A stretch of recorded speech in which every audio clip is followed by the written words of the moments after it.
Recap on part 2 during the storm. Since Hurricane Charley arrived 3:45 p.m. in Lee County, had 1 hour arrive in Port Charlotte at 4:45 p.m. Since we watched NBC2, WBBH, and Week News on Comcast, we seen USPS in Lee County roof blown off. That's scary if you've seen the video. Well folks, since my Uncle John received phone call to my dad, Russell, by one-way connection due to Hurricane Charley damaged phone line. Since my dad Russell, unhappy for his shed, got impacted by damage as well, my mom, Hope, and granddad Frank shed got total loss with our citrus tree. Right after we eat dinner, me, my first brother Matthew, my youngest brother Austin, my mom Lori, and my dad Russell.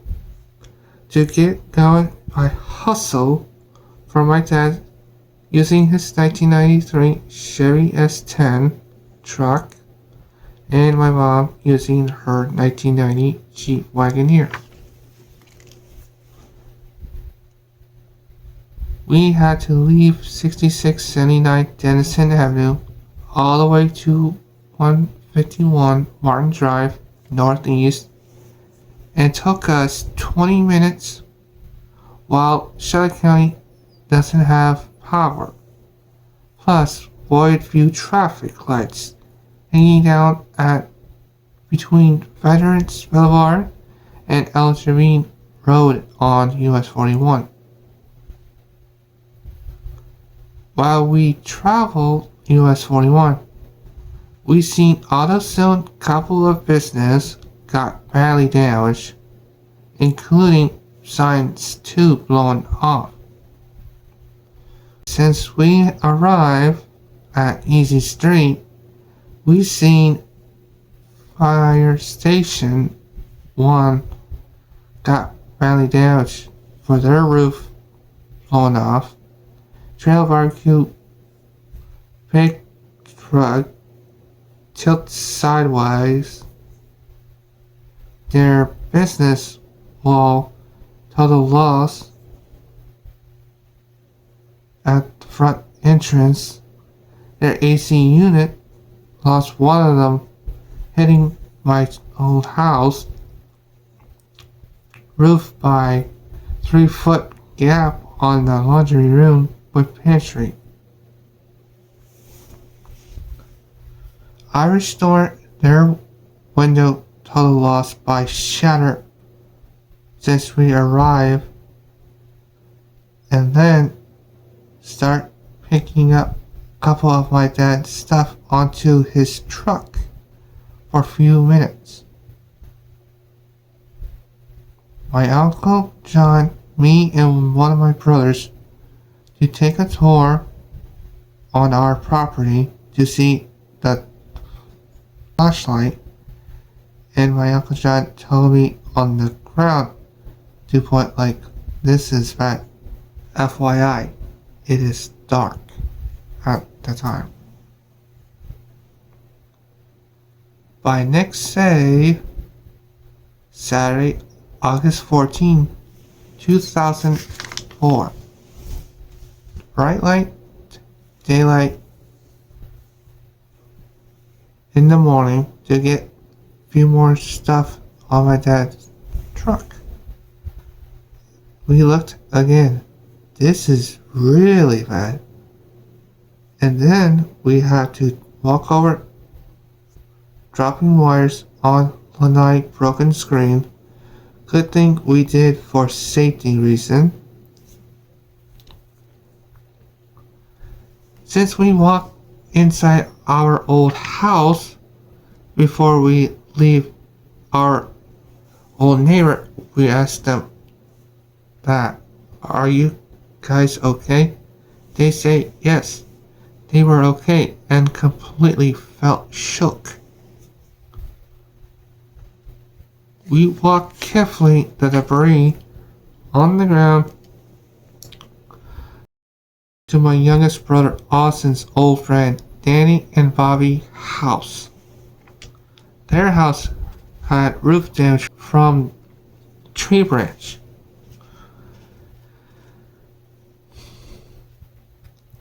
They've been completely shook and scared. By the time my mom, still having a headache from after Hurricane Charley, she wanted to go home on the Jeep with me and Austin to heading Easy Street to see other neighborhood in Port Charlotte. We checked my grandma's house on 22136 LaSalle Road. Like, oh my gosh. And my youngest brother Austin teaching my mom to use Jeep Wagoneer off-road setting to put 4x4 to get through on the damaged area. Then we just leave Port Charlotte area.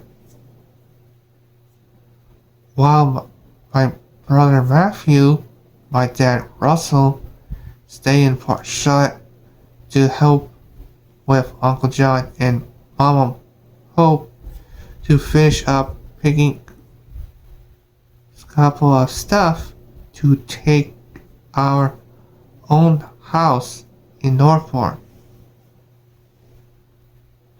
Since my dad Russell and brother Matthew got home, me and brother Austin going to help them out by taking stuff off my dad Russell's truck to put in the garage and in the kitchen too. Since all of us done was, we've been chilling and get ready back to school on Monday morning in Sarasota County School on August 16th, 2004. And we tell everyone about what happened in Charlotte County. I hope you enjoyed After the Storm video on YouTube channel by someone on many news stations in Florida. The end of my story on here.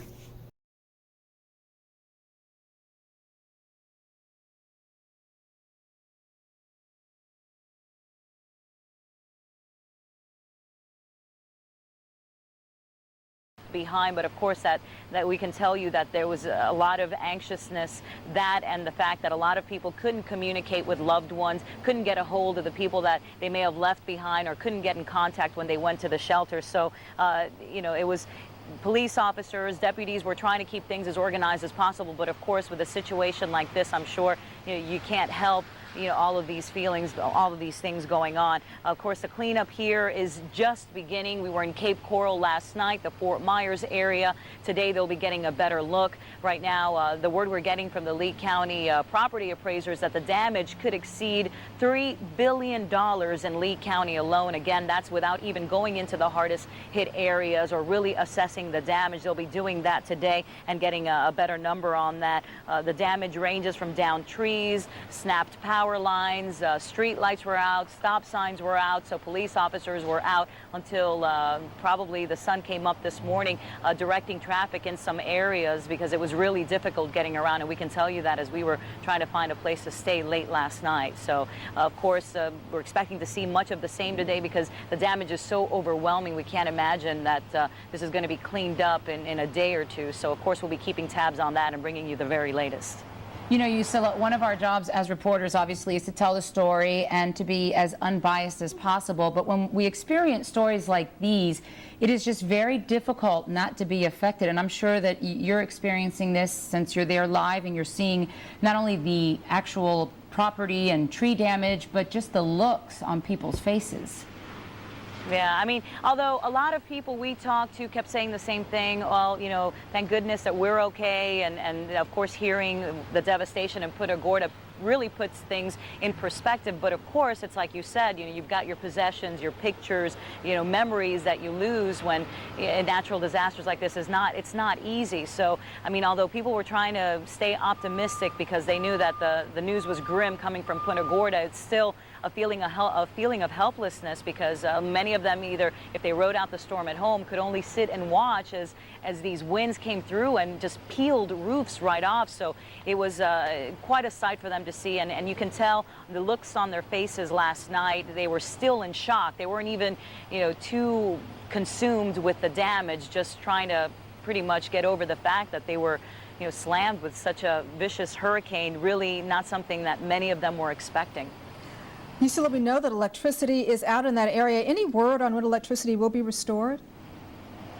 No, we're hearing, at least at the hotel where we're staying, they've been told that perhaps a week. We've heard anything between that, well, to the end of the week, so tomorrow. But of course, you know, crews are working.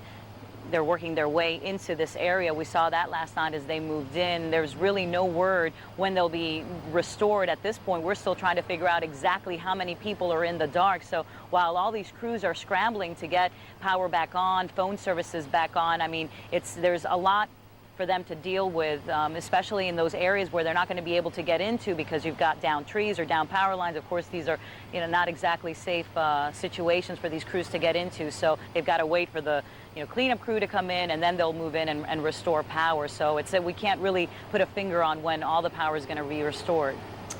Thank you very much, Usila. Usila Ramirez, live in Fort Myers. One of the things our weather department was talking about, Bob specifically, is that when you are under a hurricane warning, and whether or not you think that it's going to veer your way or veer another way, you always have to be prepared just in case. And Bob Soper is standing by live, and I think that was a great and very important point to make, Bob.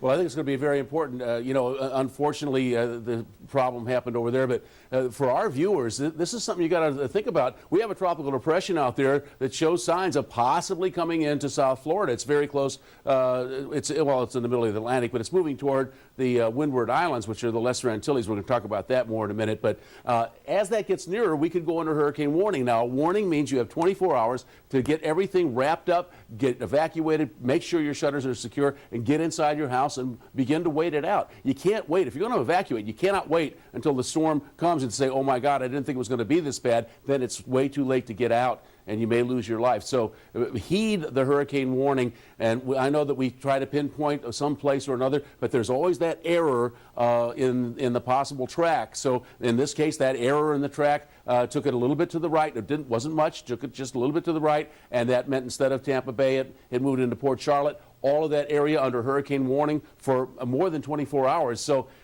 people have to heed and do what is necessary to save their lives and their property. All right, here we go. On real-time radar, just the back end, a little bit of banding here, just a little bit. It's nothing serious, just some rain, additional moisture around, especially around Lake Okeechobee and north of Tampa and around Fort Myers. Going a little bit closer, show you what's been happening in South Florida. Now, most of these have died down, but I just want to show you the showers over time that have been moving through Fort Lauderdale and on up I-95 and the Turnpike, and now have just about dissipated. Looking at the past 12 hours on radar satellite, there comes Charley, Hurricane Charley, bearing down on the Carolina coastline. The eye right about there currently, and slamming the waves into the beaches. 6 to 8 foot storm surges, 3 to 6 inches of rainfall wherever it makes landfall, which is probably going to be somewhere around the Carolinas coast. 32.3, this is the 8 a.m. advisory, 32.3 north, 79.7 west, 85 mile per hour winds. Now is moving even faster toward the north-northeast at 28 miles per hour. It's just 35 miles south-southeast of Charleston, South Carolina. Now, here's what we think is going to happen in the near term over the rest of today and tonight. Somewhere landfall around the middle Atlantic coastal states of North and South Carolina, more like, I guess, the southern part of the middle Atlantic. And then the morning on Sunday up around the rest of the mid Atlantic and into the Northeast on Sunday, into Canada on Monday, moving on out. And so as far as warnings are concerned and watches all the way up the coast, we go down to the Georgia coastline, stretching up to Cape Hatteras and northward to the Virginia line. We've got a hurricane warning in effect. Just north of there, it is a tropical storm warning because this may weaken as it moves up there, but that's all the way into Chesapeake Bay and the Potomac. And moving farther to the north, a tropical storm watch in effect up to New York State. So almost the entire eastern seaboard under some kind of warning or watch. And here's what's picking up this storm and starting to move it very, very rapidly. We got this dip in the jet stream, those upper level winds, the railroad track on which the systems move, and it's picked up speed now, north-northeast at 28 miles per hour, and we think it's going to move even faster over the next 6 to 8 hours. So it's likely to make landfall around midday today along that North or South Carolina area. Now out into the Atlantic. Here are the Windward and Leeward Islands, the Lesser Antilles, right there. Tropical Depression 5, likely to become Earl later today. We got to keep a close eye on this because it appears to be heading more or less on a line into the northern Caribbean, and then who knows whether it will move up here, but we're going to keep a close eye on that. And way out by the Cape Verde Islands, we've got Danielle. We're going to find out more particulars on both of those systems when Pamela Wright comes back in just a few minutes. All right, back to you. Thank you, Bob. Time now is 8:17 as we continue to track Hurricane Charley and its aftermath on this special edition of CBS 4 News. We'll be right back. Where the hardest hit area is right now. Yeah, daylight just came a couple of hours ago, and it's given us idea of just how extensive the damage is. The eye of the worst hurricane to hit Florida in a dozen years, making landfall right in the Charlotte County area. We have a resident from Cape Coral on the phone with us right now. Heather Stone is joining us. Heather, good morning. Good morning. Just give us an idea of what going through this storm was like. It was horrible. I had me and my husband and my son. We were just in the bathroom with a mattress over our head. When we came out, there was someone's shingles in our yard. There was roost trees all over the place. There's a hospital about 100 yards from my house, and the maternity ward, the roof was falling off while actually a woman was giving labor. It's where the signs around here are non-existent. We have no power, nothing. And you're in Cape Coral, Heather. You're just south of where the eye hit. Can you give us an idea of what it sounded like at the time? It's just really high winds. It sounds like paper bags crinkling, and you hear things popping all over the place. The eye of the storm is a little bit south of us. We have a business over there too, and we can't even get over there. There's body bags all over the place. Heather, we're getting very disturbing reports this morning from some county officials in that area that, in one place at least 60 body bags were over. We're looking at pictures on our television station that you can't see, pictures of the devastation. Yeah, we have a business over there. We can't get to it. Yeah. Do you feel like as a resident, though, I mean, with the death toll as we understand it, that you were given fair warning for this storm, which was upgraded to a Category 4 very quickly within the span of a half an hour at 1:30 and then hit you around 6? Right. Really, I guess it's a whole cry wolf thing. You've heard it so many times it's going to come, and it never does. So a lot of people don't take it as seriously, and it's a shame. Now, have you been able to contact your... They were flooded or there was other type of damage, but that is what I really felt of the people here in Fort Myers. Now, what we're understanding is, fortunately, miraculously, they did not have the property damage of other areas. And what they're dealing with mainly today is power outages. So now that it's light out again, of course, it's going to be a lot easier to see and to get around. And as far as those areas, Fort Myers Beach and Sanibel, they're still blocked off as they continue to clear debris out of the area. So there is a lot of just watching and waiting this morning.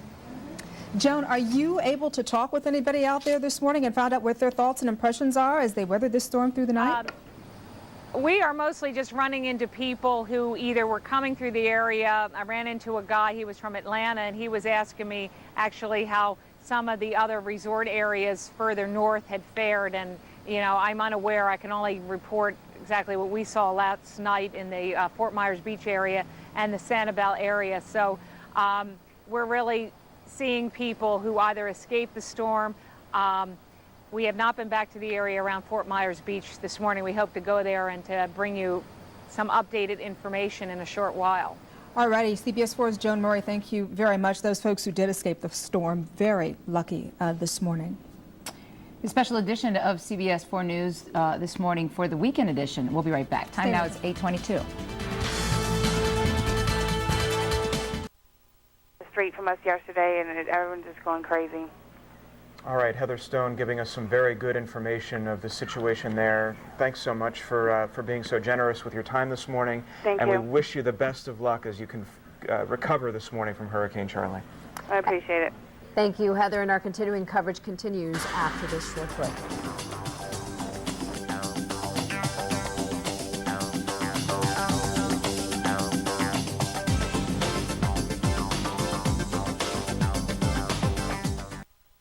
Downtown area is pretty much completely gone. Eric, have you got a chance to get a handle on why so many people in such a vulnerable area did not heed those evacuation warnings? Right now it appears that everyone's focus is on that trailer park where there are people dead. What have you been able to feel out there? Why haven't people heeded the warnings?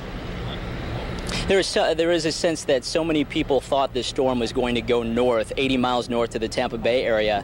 According to news reports, according to officials at the National Hurricane Center, up until really essentially the last moments, they thought that the projected path was going to take Charley to the Tampa Bay area. Instead, it ended up coming here. They had a little bit of time here. They had minutes as opposed to hours. And so a number of people were able to cover up, were able to get to higher ground, were able to in their homes. We talked to one man who covered himself up with a mattress, but really no widespread evacuations like what we saw in the Tampa Bay area. And again, because of the fact that this storm was so unpredictable and made a turn basically at the last minute. Well, I'll tell you what, Eric, we really appreciate that update, and I think that you have coined the word of the morning, and that is unmerciful when describing Hurricane Charley. That is Eric Hong. He is reporting live for us from Punta Gorda, which was ground zero. Eric, we thank you for that report. And as we look at the information that's come in, Glenna, let me just highlight this to give folks at home an idea of what we're talking about here. Just a couple of buzzwords here. Lee County, Fort Myers area, 250,000 buildings damaged to some point. DeSoto County, Arcadia, Emergency Operations Center had the roof blown off. Hospital damaged. Shelter gone. Hardy County, we've had a hospital out of service. I mean, all of these things just adding up to just what he talked about, an unmerciful storm.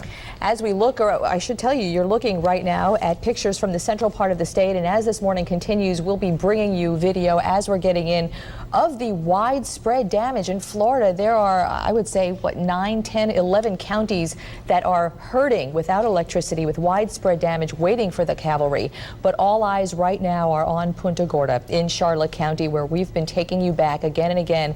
A very small town, not 15,000 people, that took the brunt of Charley's wrath. That's right. Rad Berkey is on the scene there right now. Rad, good morning to you, and set the scene for us if you would.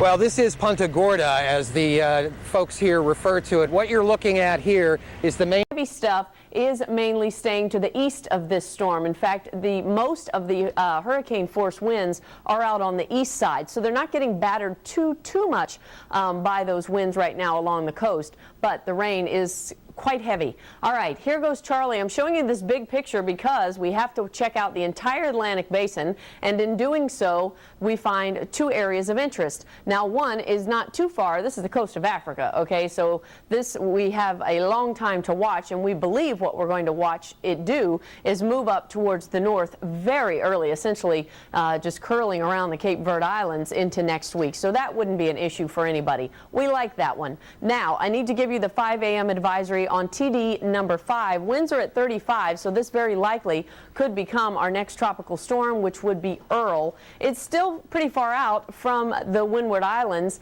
to the east-southeast at 700 miles away. So it's moving pretty quickly at about 20 miles per hour, and we think we're going to see it move in this north-northwesterly direction into the early part of next week. Again, could become a tropical storm. In fact, the long-range forecast does have it a minimal hurricane by the end of the forecast period, which into late next week, if it stays on track, could have it somewhere between the Caribbean and in the Gulf of Mexico. 91, a couple of storms today will blow through. Boaters' winds are still pretty strong out there. A couple of showers were muggy tonight, and tomorrow, steamy sunshine, a typical August Sunday. Have a good one. Stay safe. We'll check back with you in a minute. All righty, Pamela, thank you very much. Typical, pretty typical for us here, but I tell you what, up in the southwest area of our state, not typical at all. And we have an opportunity right now to have to talk with Jeff Cole. He is a reporter with the News Press out of Fort Myers. Jeff, good morning. Can you hear us? People staying where the front entire wall of the motel and the roof had been blown off. That's just a little farther north on 41 here. From something as big as that to the small things that you see picked up and blown around by these fierce winds. And then I think you're looking at the pictures of the Holiday Inn now. There were actually people staying here. Remember that this area thought that Tampa was going to bear the brunt of the storm, and it was only at the last minute that it hooked that right turn and came in here. But again, as far as we can tell, there were no serious injuries at the Holiday Inn, just obviously a lot of devastation that we can see. Brad, we're looking, I know you probably can't see what we're seeing right now. We're looking at some of the pictures you've been sending in, not only of the gas station, but of the roadways there and the trees and the lines down across the roads. Does anyone realize that in the aftermath of something like this, those lines could be dangerous? There could be contamination. There could be live electrical wires, should there be any electricity there. Are people aware of what they're up against? Well, that's hard to say this morning. I think what they're most concerned about is when they wake up and they come out of wherever they were staying while all this was going on. They want to see their house.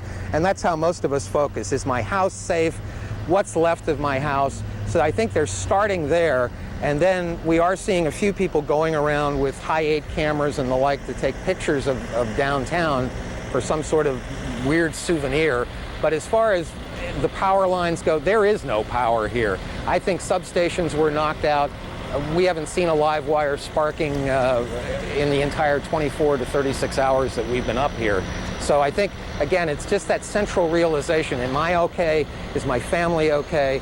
What's the condition of my house? And your circle of care goes out from there. You know, it's interesting, Rad, and you talked about it a moment ago. You said, you know, people thinking that things are going to come back in the matter of hours. You know, we're not just talking about the power out and things of that sort. We're talking about three hospitals out of service for people that might need medical care in the days after this storm. We're talking about the EOC, the Emergency Operations Center, not operational. We're talking about the sheriff's office destroyed. So it goes beyond just the scene in front of your face there.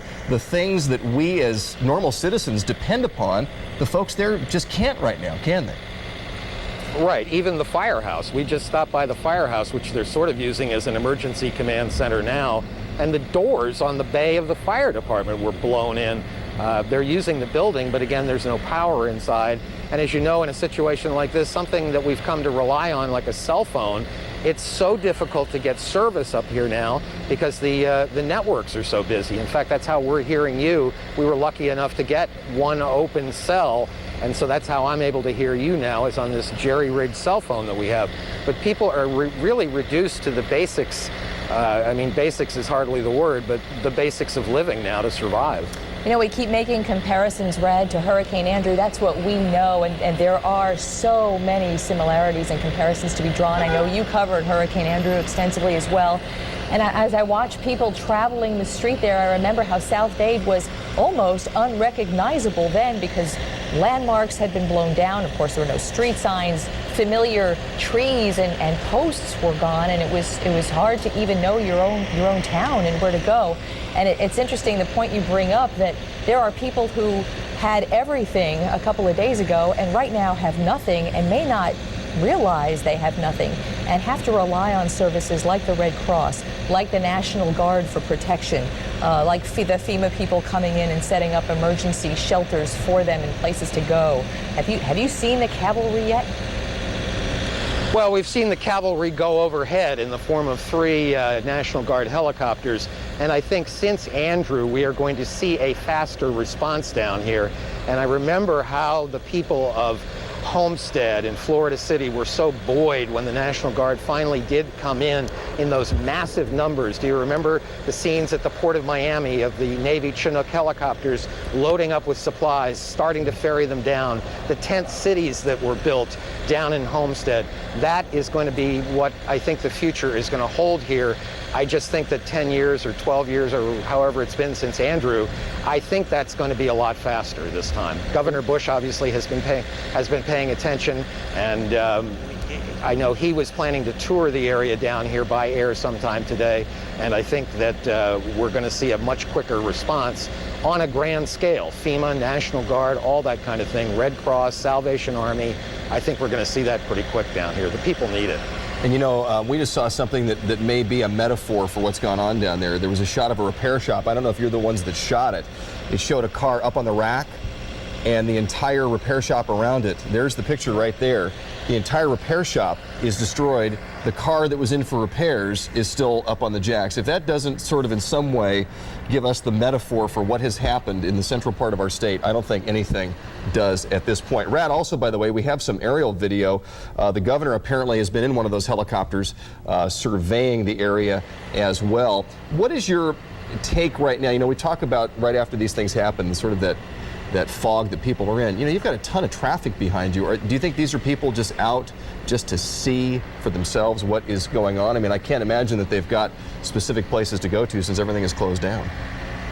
Right, we're looking at the live picture now of the traffic on 41, and this is going to be an issue. I mean, it is only 8:30 on a Saturday morning, and yes, I mean, what has happened in Punta Gorda has already become legend in this area, and people are coming in with their cameras, taking pictures, and I think what we will see pretty soon is what we saw last night. Last night, authorities wouldn't let anybody, including reporters, into Punta Gorda. They're going to have to do the same thing here and shut it down to only the residents who live here, because look at 41 here. It is just side-by-side, bumper-to-bumper traffic. For us to just try to go up a couple of blocks to get those pictures of the Holiday Inn, everything is magnified here. What would normally be a 10-minute trip is now a half hour. So they are going to have to do something to reroute the traffic here. 41, again, is a north-south road, as we all know, but at this point, with a disaster underway of this size, you're going to have to do some traffic management. But I think these are all issues that are being discussed now in various meetings of civil preparedness types and police and fire. I mean, imagine if there was a fire right now, there is no way a fire truck could get up 41 the way it is. You know, excuse me. No, go, please. Rad, can I make an observation here? I'll kind of go out on a limb a little bit just from our experiences with Andrew. There's just such vulnerability now to all the businesses that have been destroyed, and I don't see any police or any kind of guard there right now. Do you remember the looting that went on after Andrew? Do you see anything that might lead you to believe there's going to be someone to take advantage of the situation here? Well, there were rampant rumors last night that there was looting going on here in Punta Gorda. But we did talk to the police this morning, and they said those rumors were simply not true. They had seen no evidence of any looting here. Again, it's hard to describe what it's like when it is all dark. We are to assess the damage there. Again, though, we're told just a preliminary estimate, well over $15 billion. Back to you, Diana. Tom.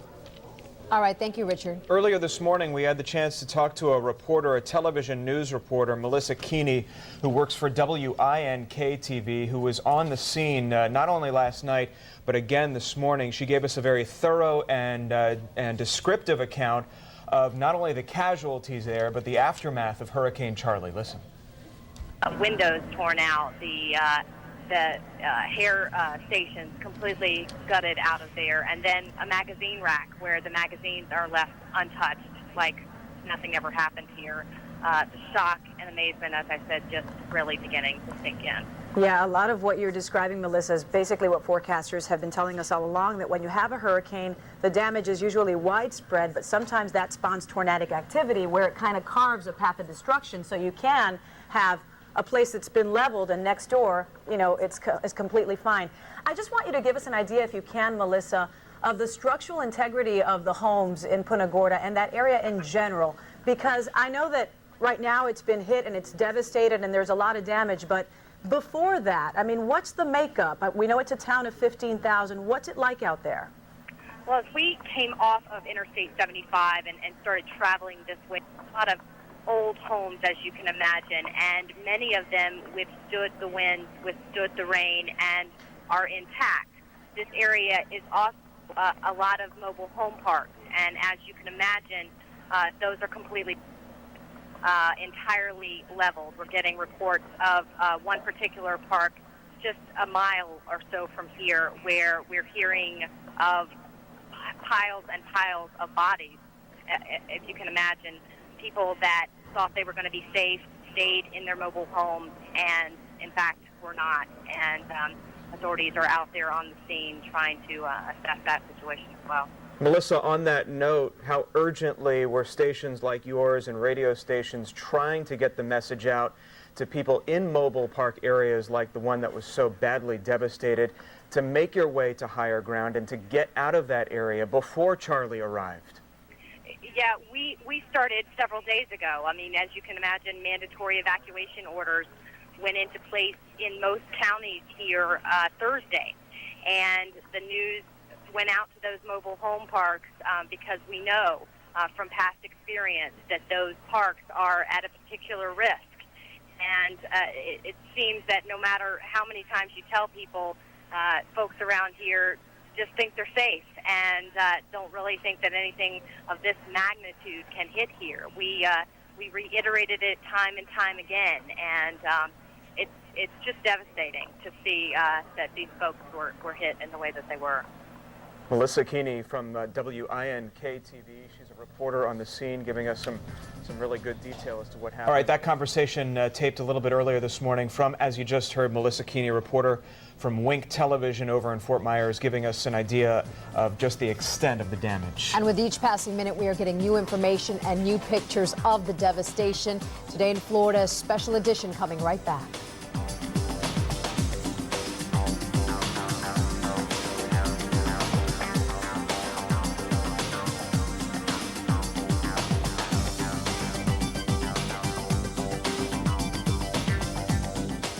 Miles per hour.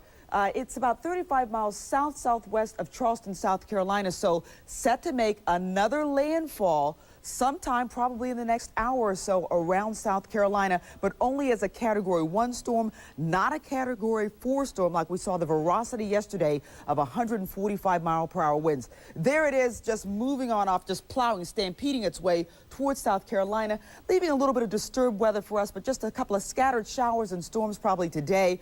So we're going to get up to 90. We're going to have a much better day than we had yesterday, still on the muggy side and a bit breezy. All right, there is Charley. And again, it's nothing like it was yesterday. It's just a Category 1 storm. You can see the eye is all beat up and kind of ragged, so it doesn't have those tightly wound winds, but still could do some damage. We do have two other tropical systems that we are keeping our eyes on. This is Tropical Storm Danielle. This is Tropical Depression number 5. We're expecting that Danielle won't bother us at all. We will need to keep an eye on Depression number 5 right now, 700 miles east-southeast of the Windward Islands. As for Danielle, we're expecting it to just track on off, move on out into the Atlantic and not affect our weather at all. So if it stays on that current track, that's pretty good for us. Winds are out of the south today at 15 to 20. Those will be dying down later today. Surf temperature of 85. 6th day looking good. Not a bad day today. Better tomorrow and Monday. By the latter part of the week, we'll see if the tropical depression number 5 will begin to impact our weather if it in fact holds together. That is your forecast. Have a very good morning. Back over to Kelly and Bob. Well, reports of the widespread damage continue to pour in this morning as the sun rises. We showed you some of the very first pictures last night on NBC6. Michael Williams has been covering this from Charlotte. Report, Charlotte. This is my daughter's toys, their granddaughter. And this was their lanai. It's gone. How long had they lived here? About 2-3 years. This is everything for them. Everything. Their futon. Took the roof off. took everything. Every window's busted in the house. Your mom had gone to shelter. Yes, she went to a friend's house, and actually their house got hit pretty bad, busted windows. What will she do? I don't know, come live with me.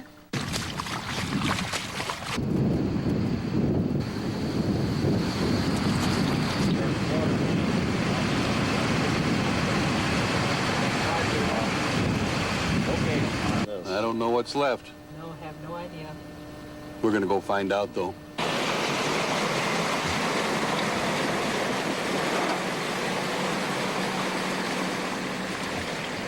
We'll have it open in the morning. Okay. I'll get a loader in here and we'll get the streets cleaned off so we can at least get around.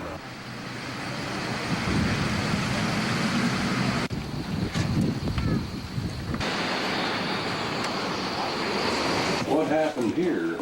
The window blew out, I guess. The window blew out there. Yeah. Whoa.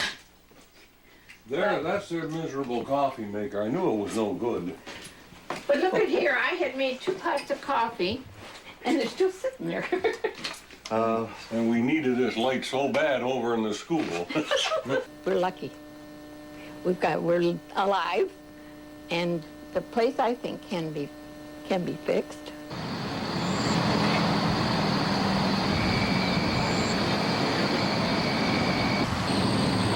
That was Michael Williams reporting. Very troubling scene to see people walk through those puddles Dangerous, and down very power dangerous. lines. Yeah. Yeah. We're going to have more for you right after this.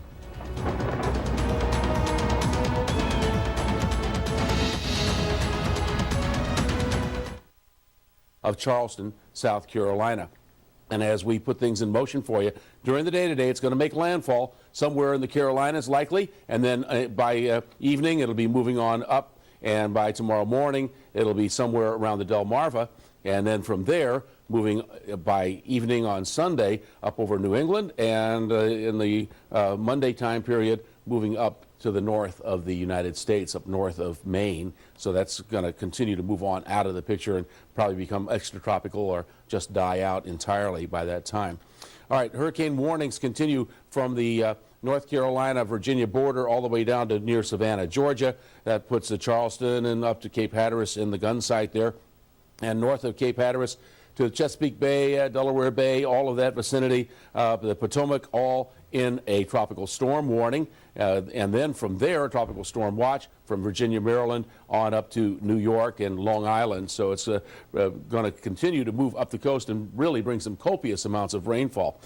Why is it moving so fast? This dip in the jet stream really catching this thing. It's a trough at the surface as well, but all those winds ahead of that coming out of the southwest, moving this thing right up the coast, and it's likely just to continue because this is having a tough time getting across the Appalachians, and so it's going to spread that moisture right on up the east coast. Now, with Charley is past Florida for sure, but we've got something else to think about. First of all, Danielle, it'd probably be a baby storm with a name like that. Probably not going to do anything to anybody. It looks like it's probably going to move out into the Atlantic. That's because we have Danielle here. All right, Tropical Depression 5 right there. It's about 700 miles to the east of the Lesser Antilles. And in time, this could be a question mark for us. And we're going to say more about that in just a few minutes when Pamela Wright joins us. Back to you.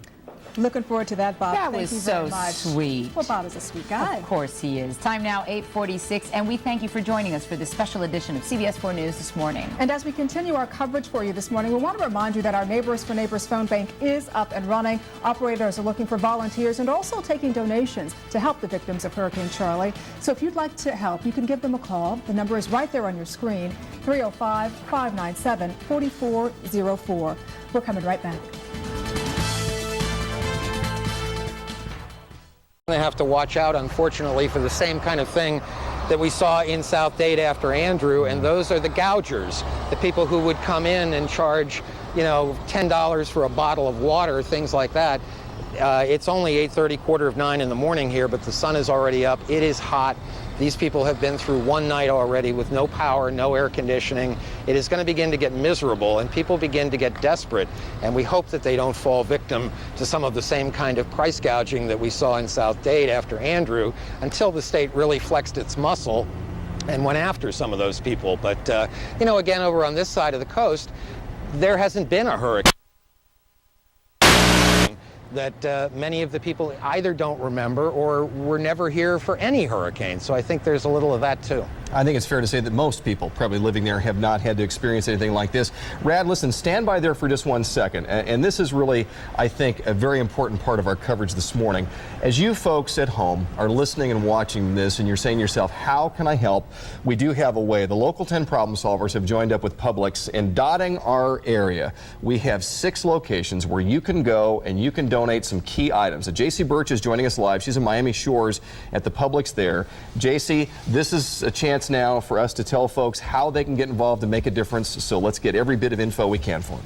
Absolutely, Mark. What's so interesting, I've been listening to Rad talk, and what he said was preparation. We're really a lot more. Just, flattened completely. I mean, it was a business that's been around for 25 years, and it's just pretty much flattened. And the owner was just standing there as far as amazed as what to do. I mean, the store manager was thinking of bringing his family there yesterday because he figured that was a safe building because it was a concrete building. Further down the roadway, I mean, essentially the storm gutted out many buildings. I mean, sometimes there's some frames standing, but essentially, I mean, you can drive along the roadway and you can see straight through into buildings because, glasses are gone. Sometimes the, signs are torn off. I mean, it's definitely some devastation. Also, too, I mean, from just speaking to some people today, they said that they obviously didn't think it would be this severe. So, pretty much, pretty much they're not sure as what to do next because this is something they haven't dealt with before, and it's just, I mean, they're very much in shock, trying to, just trying to go through the rubble and just trying to find out as to what is salvageable and what's the next step. What a terrible situation for those folks having to deal with that. And as a reporter for the Miami Herald, you have perhaps covered natural disasters like this in the past. Can you put this in perspective for us in terms of some of the hurricanes you might have covered in the past and what you're seeing this morning out there? Actually, to be honest, this is my first hurricane, and this is a site that, this is a site that I probably will never forget. I mean, this is something that I don't wish on anyone. You see twisted pieces of metal. As far as last night, I was in downtown Punta Gorda. It was pitch black dark. The lamps weren't working, the street lights weren't working, the traffic lights weren't working. So pretty much, you had drivers having to just drive through intersections slowly as far, but as far as, like I said, pitch black dark. It was something that I've never seen before up close. So obviously, I'm as shocked as many of these residents are because it's something that you read about and you hear about. But, obviously when it hits them so close to home, I can't even imagine how they feel, to be honest. Well, we are getting some word in from some folks who have weathered this storm, and one lady that is quoted here in the wires, she said in her home she was actually holding on to the door, Darren, trying to keep that door shut, but she couldn't do it, and the door just flew open, and there was such a vacuum in your ears that it made your head hurt. Just one of the many stories coming out of that area. And again, we talked about all the devastation. As you make your way there, are you finding the roads hard to maneuver? So far, the roads seem pretty clear. Yesterday, when I was driving, because I Darren, I'm sorry, our director was talking to us at the same time, but I think we have lost your signal. We do appreciate him reporting for us, though. Once again, that was Darren Simon, a reporter for the Miami Herald, traveling from Port Charlotte on his way to Punta Gorda. And as we've been telling you, Punta Gorda is where there's been a lot of devastation, including that mobile home park where we are hearing that 60 body bags, at least 60 body bags, have been ordered to that mobile home park. Time now is 8:53. CBS 4 News. We'll be right back. Hurricane Charley. A significant hurricane. CBS 4 News takes you inside the storm with Wind Force 4, South Florida's newest and most sophisticated storm tracking technology. Wind Force 4.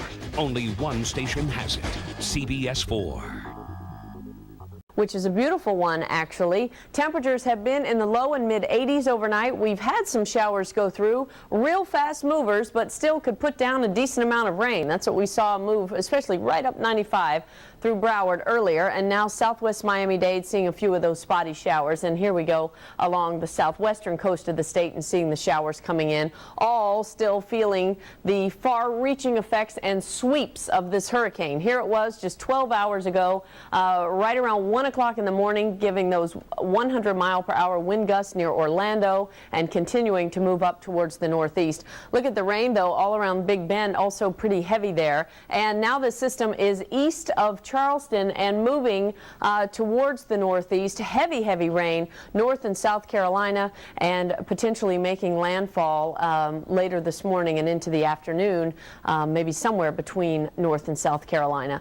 Breezy with a few storms for us today as we will continue to tap up that tropical moisture. Then what we're going to find this evening is staying in the real steamy stuff, still staying pretty breezy, and a quick storm certainly not out of the question. You see the True View shows a few showers off in the distance there. And as we get into your Sunday, certainly some spotty storms will pop up as we stay really warm and keep with this tropical flow. And then into the early part of next week, it's a pretty moist flow here still, so summer storms will be expected. Pretty typical, actually, scenario for us as we get into tomorrow as well. We check out the Atlantic Basin, and we're checking out a few new tropical systems. This one, Tropical Storm Danielle, not too much of a concern of that, should turn up to the north somewhat. And this one, Tropical Depression number 5, is the one we'll actually be paying the most attention to. It's still 700 miles out from the islands, but moving to the west-northwest at 19. That's a pretty good clip, with winds at 35. Into the first part of next week, this is where we would expect to see it, somewhere from Hispaniola into the Caribbean, and then late into the week, we're looking at from the Florida Straits down through the Caribbean, maybe even eking out into the Gulf of Mexico. So this is one we'll be watching. We would expect some strengthening out of that as it continues moving in that direction. Plenty of time, though.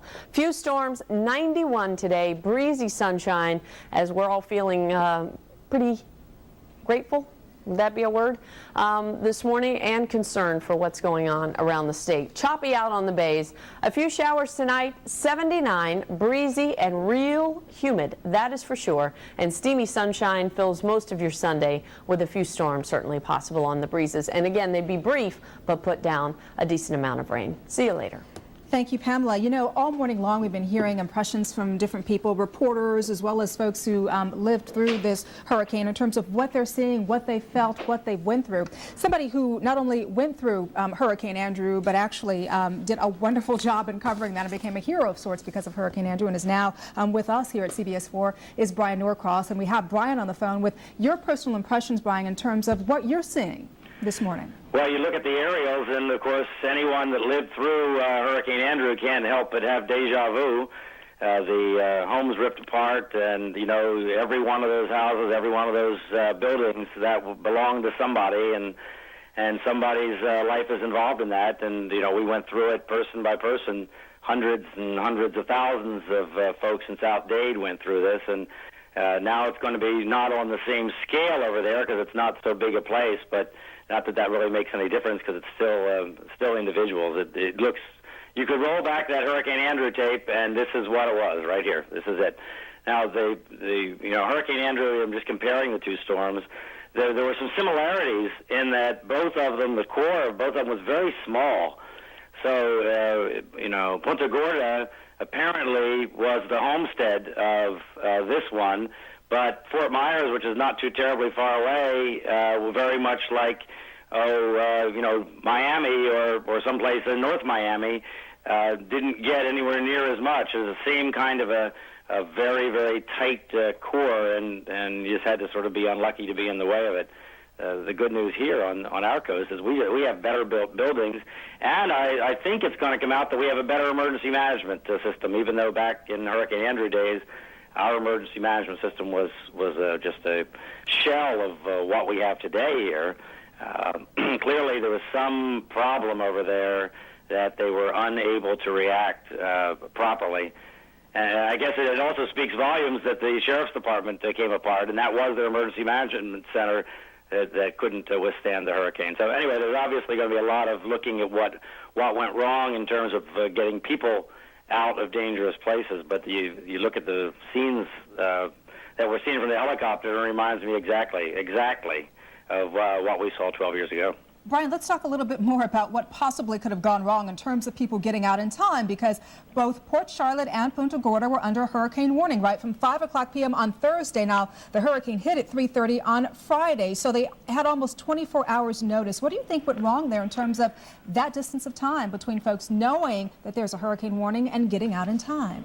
Well, it's not hard to imagine what went wrong with people in their houses because people do try and they want to stay. Everybody wants to stay. But this mobile home park business, because even if they thought, okay, maybe it's going to be a hurricane, but it's only going to be a Category 1 hurricane, it's just so well known that every mobile home is evacuated for every hurricane. We don't even like people staying in mobile homes for tropical storms.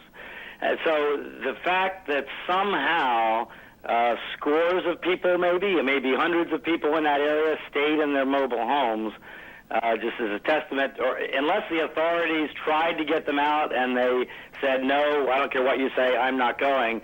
You know, the fact is we don't drag people out of their homes that are determined to stay. But if there was no overt action by government, and it's all speculation at this point, and you hate to indict anybody, you know, without really knowing how hard they tried. But just from what we're hearing from the reporters that were over there and listening to the media and watching the authorities work, it seems like the authorities were caught by surprise that they were going to have a hurricane. And, you know, we saw it turn at 11 o'clock. Even if you say, okay, they really thought it was going to Tampa, we saw it turn at 11 o'clock. And give them an hour to say, uh-oh, it really has turned. They had 3 hours to move people from really dangerous places to places that were relatively safe, you know, concrete block buildings. And although obviously over there they have some serious problem with their building code because a lot of concrete block buildings fell down as well. But in any case, get them out of those mobile homes. So it's going to be a very important discussion on what the mechanism was for notifying people, for talking to people, for coercing people. You know, did somebody from emergency management in Charlotte County get on the television and radio in every station and insist that they could get on and say, here is the message, get out now, get out now, you know, in the most affirmative way is what you have to do, and you have to send police to these places with bullhorns and make sure people understand the level of seriousness. We talked to some folks yesterday that said, you know, these hurricanes come along, people hype these hurricanes. Well, it's not so much that people hype them, it's that, for instance, in Tampa, I'm sure there are a lot of people in Tampa saying, oh, they hyped this thing and we went through all this aggravation. But the fact is that, you know, we don't live in 2104, we live in 2004, and maybe 100 years from now we'll be able to split the hairs there and know, okay, it's not going to Tampa, it's going to Port Charlotte. But in this day and age, in modern science, as good as it is, it's not good enough to distinguish between those two places as far as a future track 24 hours in advance, and that's why the hurricane warning is put up that far in advance. So, you know, there's a lot of education, but there seems to me that the emergency management folks, if they didn't understand it was coming and had the potential to come and be very strong in Charlotte County and in Collier County and Lee County, they should have, and they should have gotten the word out. But we'll have to assess what the message was and what overt actions were taken once once the sort of the pieces are picked up a little bit, and you take care of the individuals involved here and be sure as many people can be taken care of, are taken care of, and then you can look back and really figure out what went wrong. All righty, we appreciate your time, Brian. CBS 4 Chief Meteorologist Brian Norcross. Thanks, Brian. See you later in the day. All righty. And our team coverage continues now with Shamari Stone, who's here in Miami, where relief efforts have already begun for those who have been affected in the southwest region of the state of Florida. And you know what, Danielle, to see total strangers right after Hurricane Andrew just jump into action, I can't imagine that South Floridians here wouldn't just be so readily available and willing to immediately help these folks in Punta Gorda and Fort Myers and all that area. Shamari? Well, that's right. City of Miami police officers right now are gearing up, getting ready to drive straight to Southwest Florida, the hardest hit areas, to assist the victims of Hurricane Charley. If you look right now, Mr. Deputy Chief Frank Fernandez from the City of Miami Police Office is with me right now. What do you all plan to focus on? Well, we've been activated by the state of Florida EOC and FDLE. They've asked us to send up there a technical support team. These officers are equipped with heavy equipment. They've been trained to operate chainsaws and wet saws and things such as that. We're going to go up there primarily for security purposes, but if they need us to do some extrication or help out officers that may have some issues at home, to help them out with their families, we'll be there available to help them out in whichever capacity they deem necessary.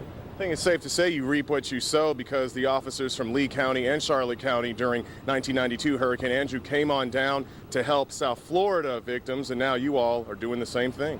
You know, absolutely. You know, when we had Hurricane Andrew down here, they all came down and gave us a hand.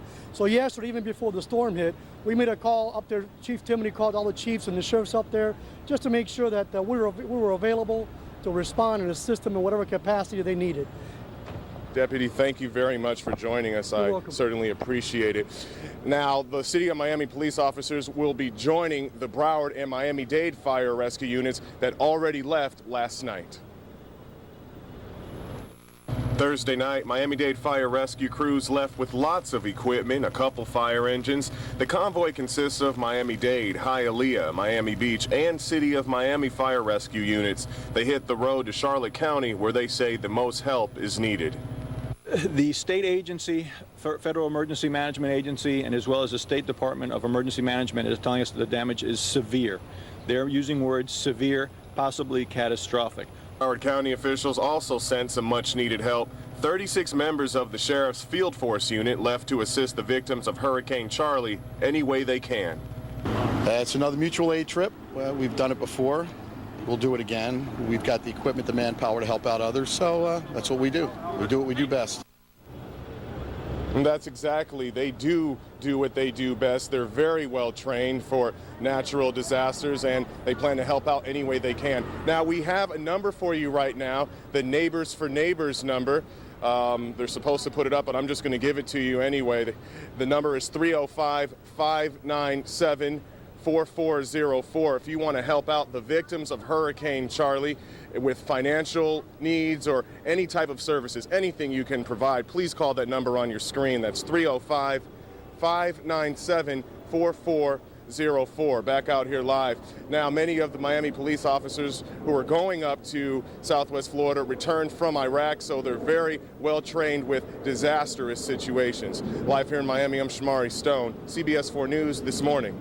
Just a wonderful thing that those officers are doing. And we want to let you know very quickly that if you have friends and relatives up in that area, you know that phone service is very scattered at best. There is no electricity. So if by chance you're able to somehow get in touch or with somebody up there, we want to give you the number for the Federal Disaster Declaration to register for disaster assistance if someone that you know or love has been affected by this. That number is 1-800-621-FEMA, 1-800-621-3362. Time now is 9:24. Thank you for joining the special edition of CBS 4 News. We'll be right back.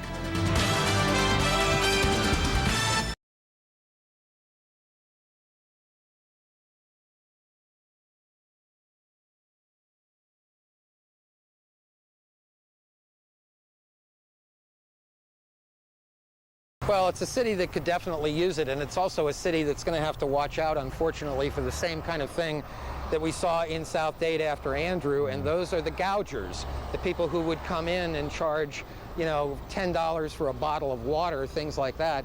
It's only 8:30, 8:45 in the morning here, but the sun is already up. It is hot. These people have been through one night already with no power, no air conditioning. It is going to begin to get miserable, and people begin to get desperate, and we hope that they don't fall victim to some of the same kind of price gouging that we saw in South Dade after Andrew, until the state really flexed its muscle and went after some of those people. But, you know, again, over on this side of the coast, there hasn't been a hurricane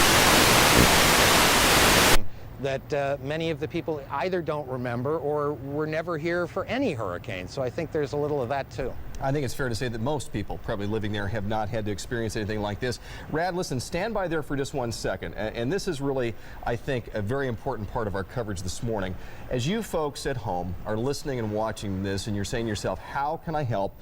We do have a way. The Local 10 Problem Solvers have joined up with Publix, and dotting our area, we have 6 locations where you can go and you can donate some key items. JC Birch is joining us live. She's in Miami Shores at the Gus.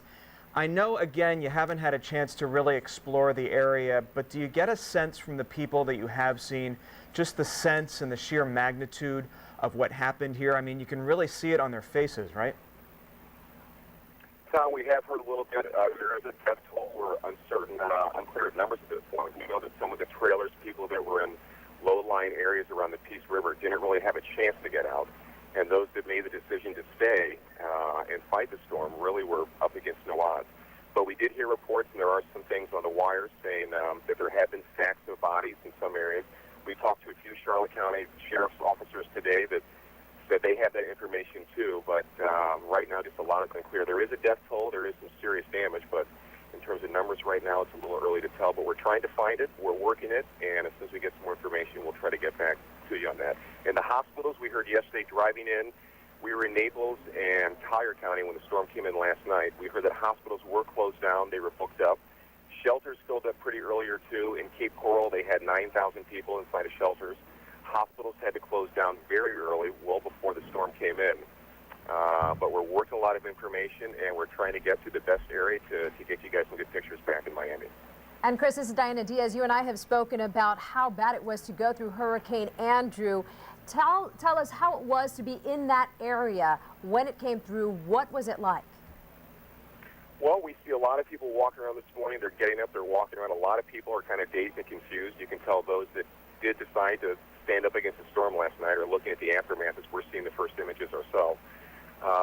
There's just a lot of disbelief around here. People are hard, you always, when you live in an area, you always think it's not going to happen to you, and a lot of people are walking around right now assessing the damage, taking a look at things, and talking to us, having some things to say to the media, but really just kind of in disbelief and in awe and shock of what's landed in their backyard here in Punta Gorda. Now, during before up close, so obviously, I'm as shocked as many of these residents are because it's something that you read about and you hear about, but obviously when it hits them so close to home, I can't even imagine how they feel, to be honest. Well, we are getting some word in from some folks who have weathered this storm, and one lady that is quoted here in the wires, she said in her home she was actually holding on to the door, Darren, trying to keep that door shut, but she couldn't do it, and the door just flew open, and there was such a vacuum in your ears that it made your head hurt. Just one of the many stories coming out of that area. And again, we talked about all the devastation. As you make your way there, are you finding the roads hard to maneuver? So far, the roads seem pretty clear. Yesterday, when I was driving, because I counts here, and we have it in South Florida, and so people know exactly what the people in Southwest Florida are going to need. And I was when we were at Publix yesterday, it was great to see there's no questions asked. They know they need water. They know they're going to need canned food. Okay, cookies are okay, but no, they need things like things with protein, canned tuna, things that won't unperishables that will sustain them, that will hydrate them, that will keep them healthy for the long haul. And it was amazing that people are so now aware of all of that because of what they went through. And JC, real quick, what about their attitude? When I was there yesterday when we launched this whole thing, people just really had such a great giving attitude. Are you there? Oh, darn it, we lost JC, but that's okay. But we she's busy. She's accepting the donations. We appreciate that. Now, listen, this storm, as you know, you're looking at pictures here from the central part of the state. These pictures were from Lake Wales, but it also hit very hard in Hardy County, the town of Wauchula. Here's some comments now from resident Belinda Carter.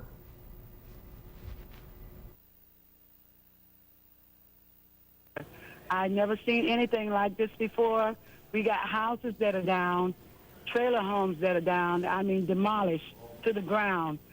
We don't have any water, we don't have any lights, and people are out just walking around the streets, and it's so unbelievable. I've seen things like this when I saw Hurricane Hugo in Miami. It's the same. It's no different. We are in a disaster area, and we need help. In the area, again, I'm just estimating now, as of the advisory, it was around 35 miles southeast of Charleston, so probably landfall right now or so, or it's going to be imminent across that area as we continue to see winds around 85 miles per hour sustained and some gusty squalls around the system. And we do have to eye another tropical system. This is Tropical Depression number 5 and Tropical Storm Danielle way out in the Atlantic. I'll have updates on that coming up.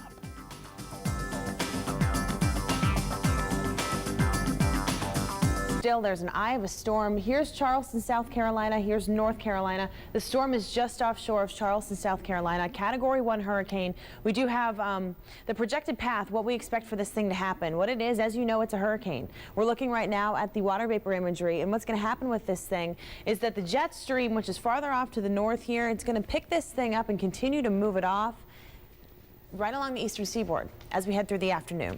Here are the latest numbers as of 8 o'clock this morning. The newest advisory came in 32.3 north, 79.7 west. It's 40 miles now to the south-southeast of Charleston, South Carolina, with winds sustained at 85 miles an hour. That makes it Category 1 on the Saffir-Simpson scale, gusting up to 85 miles an hour. Moving to the north-northeast now at 30 miles an hour, with the pressure falling slightly at 993 millibars. So as of 2 o'clock this afternoon, it is expected to make landfall somewhere on the South Carolina-North Carolina border. It will continue to move through North Carolina as a hurricane, eventually dying back down to tropical storm status as it moves over the Delmarva Peninsula, then heading off to the northeast into the New England states, bringing lots of wet weather with it. Talking rain, we're talking thunder, we're talking lightning, the whole shebang. Also, we want to keep you updated as to what's happening farther out in the Atlantic Ocean. Just south of the Cape Verde Islands, what we have going now, Tropical Storm Danielle, as of 5 o'clock this morning, about 4,000 miles away from Miami, but still we need to be aware of what's happening here. Winds are sustained at 45 miles an hour. Another storm to talk about just east of the Windward Islands right now. This is Tropical Depression number 5. As of 5 o'clock this morning, 2,300 miles to the east-southeast of Miami. Wind sustained 35 miles an hour. Here's a look at the forecast track for Tropical Depression number 5.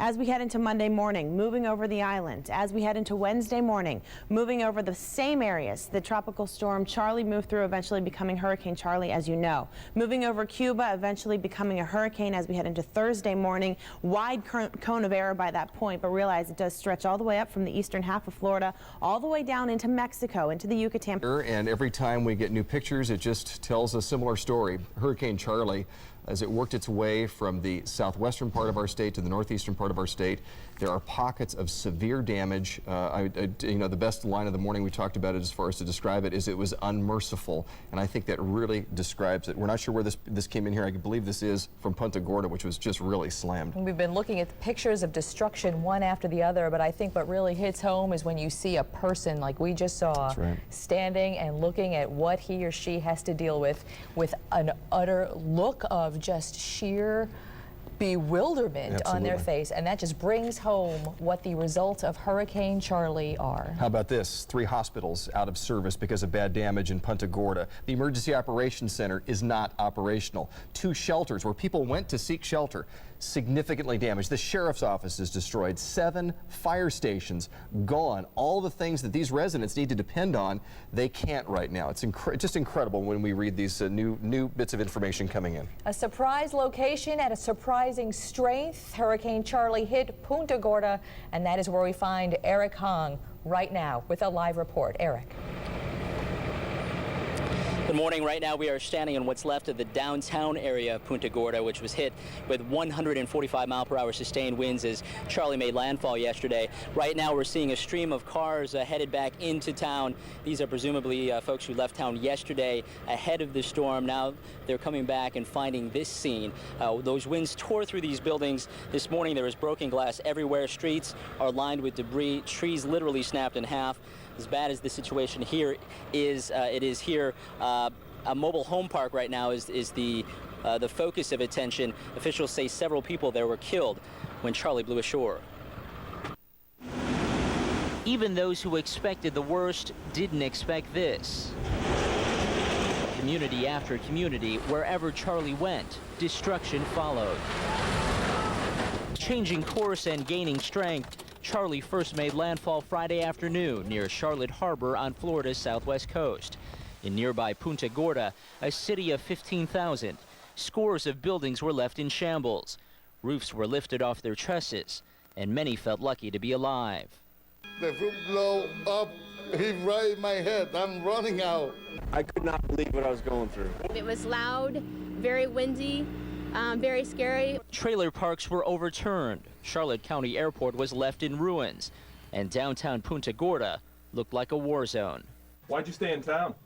Oh, because I didn't think it was coming here. The director of the local Holiday Inn says news reports urging residents to evacuate spurred him to act. It's amazing how many lives were saved today.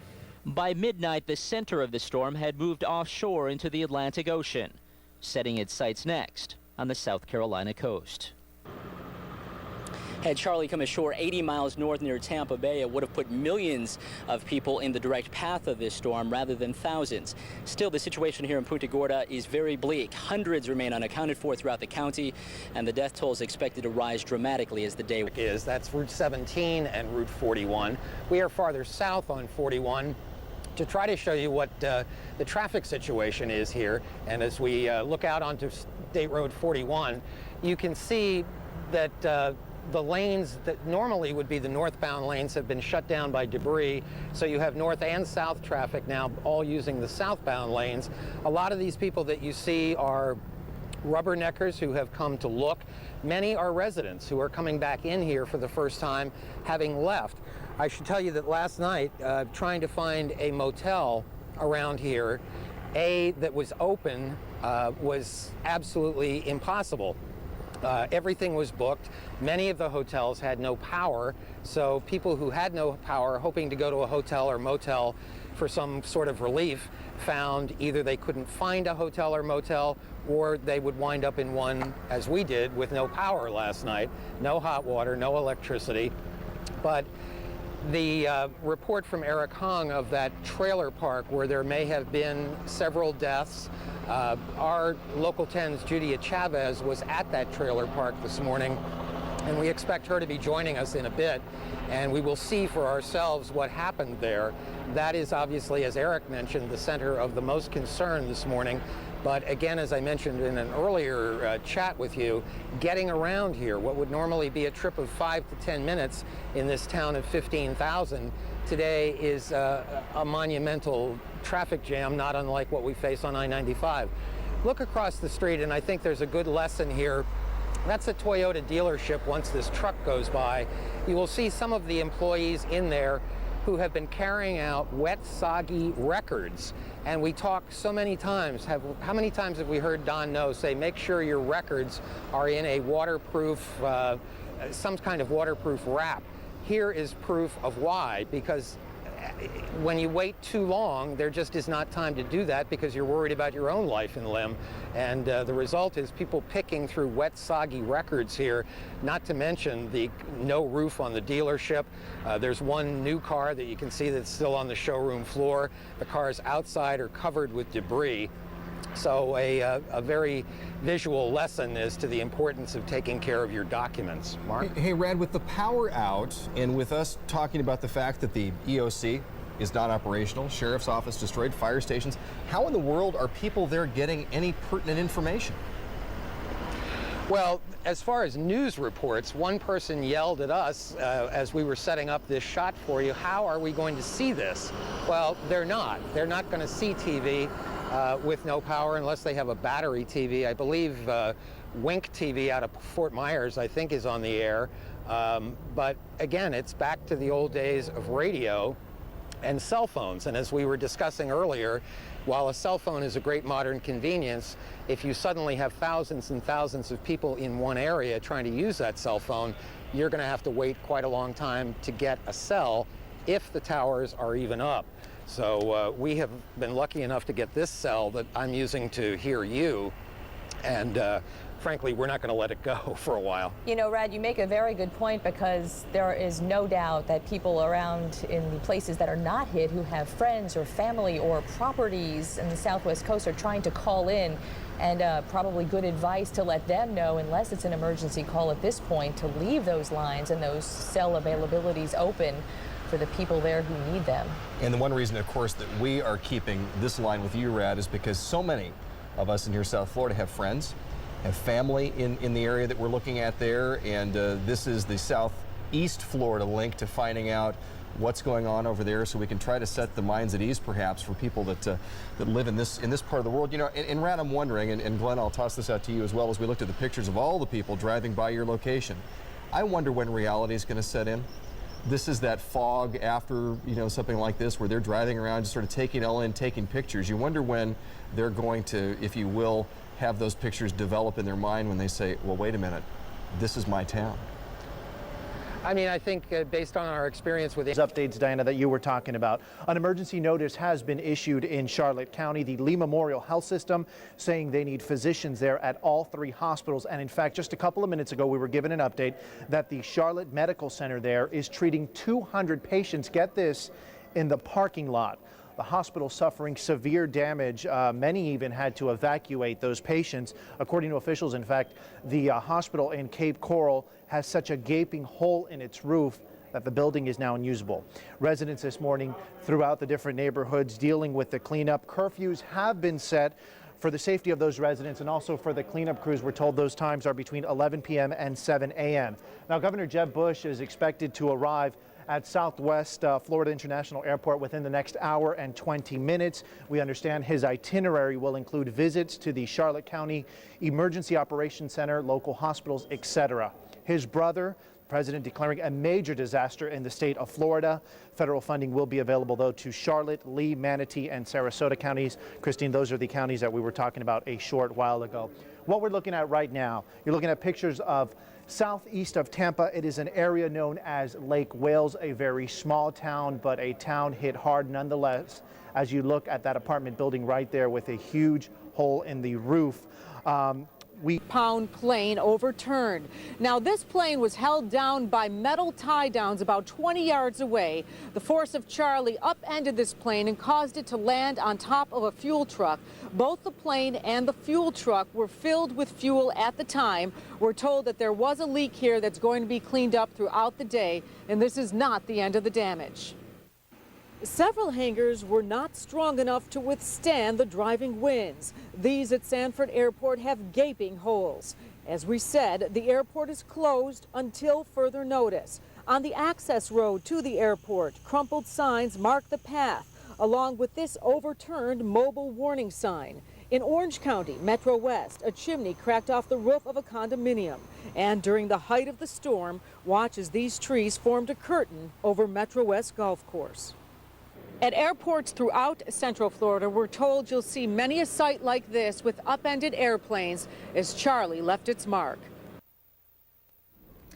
You know, as you continue to look at that devastation there, we can tell you that there is significant hurricane damage reported at 3 Charlotte County hospitals as well as that entire area. Charlotte Regional Medical Center in Punta Gorda is evacuating all patients. More than 200 ambulances have lined up to carry patients to hospitals in Orlando, Sarasota, Tampa, and Lee County. And 1.3 million people without any electricity, right? No power, and obviously no gas.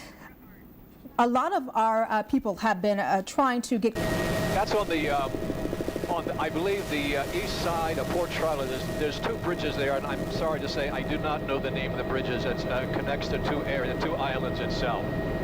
That's the main drag. Here's another apartment complex. The roof is gone. Part of the, well, actually, the top is gone. Part of the roof is gone. You can see down inside the apartments. It looks like that one's under construction. I have a feeling. It looks like the outer side of that building. Right, but then again, you know, this is again something where there's a money factor there. People trying to build a new apartment complex, and this is obviously going to set them back as well. One other thing I was taken by, Walt, is that's a fairly densely populated section there that you're flying over.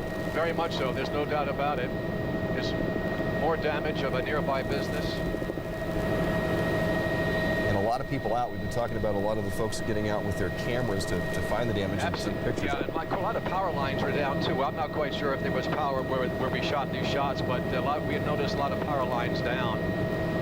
You know, it occurs to me, Mark, Walt, that when we report from our own town and our community that we know so well, here, wow, here we find ourselves reporting on an area that we don't live in, that Walt, you didn't know the name of the bridges. That's perfectly okay. This is the first time you're seeing this. But as much as we don't know about the details and specifics of the community we're looking at, how many parallels we can draw, how much in common we have with them, and know what they're going through as far as power and shelter and supplies and the feeling of losing everything in a catastrophic storm. It's just such a, it's just something that we can understand. This is a supermarket. I was not able to find a sign out front, but as you can see, the back is destroyed. Yeah, that appears to be some sort of a business there. You're right, in the back end. Boy, you know, I bet you if somebody pulled up to the front of that building, they wouldn't think anything had happened, and then you drive around the back and just look at it. But then again, this is what we're talking about. It is, you used a great term. You said it's sort of hopscotched its way. The damage is sort of here, there, and everywhere. And the debris field, mainly of aluminum siding, is everywhere. You can see the white aluminum siding just spread over the entire area. Here's another mobile home park. We're beginning at the very top. We'll pan down, as you can see. One of the trailers is okay, but most of them have been really severely destroyed. Oh, look right there, right in the middle there, too. You know, only hope that people heeded the evacuation from what we're looking at. Although this is the area where they're concerned that there may be a number of deaths involved in this storm. And, you know, we're not going to know for a few days the total number there. We're just hoping and praying that it's going to remain low. But to give you a little bit of perspective, if you don't remember, Hurricane Andrew, we had a total of 26 deaths. The problem here may be the fact that we're talking about such a widespread area. It's going to be hard to know. But look at this. I mean, my gosh, this is just these pictures are just indescribable here, Walt. This is what the stuff that you're talking about here when you talk about just incredible damage. And, you know, of course, as you mentioned on your bit yesterday about public helping out, but these people need our help now. Well, there you go, and you're right, and it is now that they need our help. And you know, one thing to point out there for people that may be going to those Publix locations we've been talking about, we are already starting to send supplies over there. We were going to wait until Monday, but the response is already pretty good. We certainly hope that if you're looking for ways to help, that you will allow us to be the conduit, if you will, for that, because we really need to reach out here.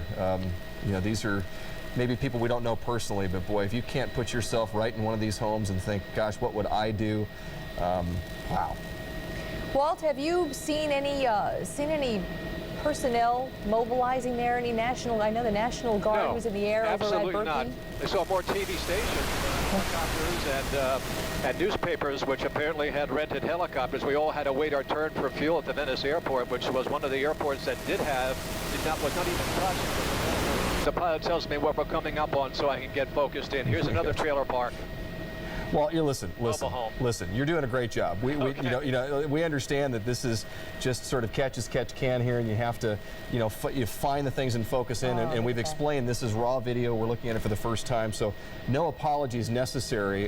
You have certainly already in just a short amount of time covered an immense amount of ground, and I just keep reminding everybody as we're watching this, this is just an indication of the wide path of this storm, not just in this area, Punta Gorda, as we're looking at here, but it carried all the way through the center part of our state. Yeah.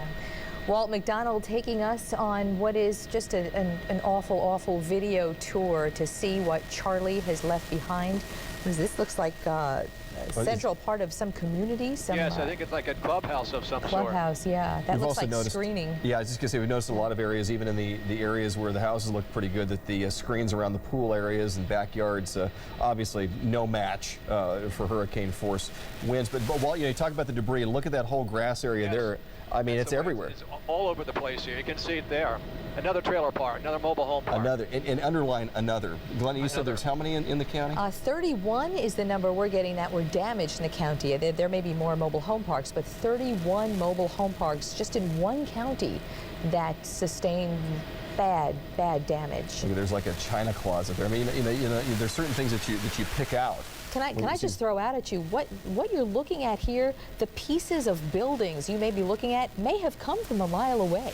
Well, that's right. That's another really great point. And look, like here, basically some of the buildings are acting as sort of like the stopping point for the debris. I mean, if they weren't destroyed by the debris, they were pounded by it as it flew over and around them.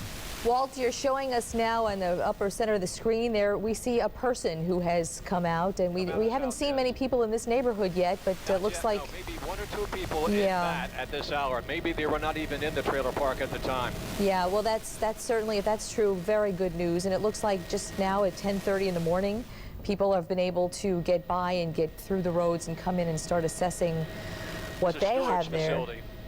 Yeah, a storage facility, boy. Look at all that. And again, here's someone's belongings just lined up in these bays there. And now you got to figure What's left in there is soaked, battered, broken. There's a boat there in the middle. Plus waterlogged. Yeah, well, exactly. You know, I think that each of these things, we keep finding reminders here.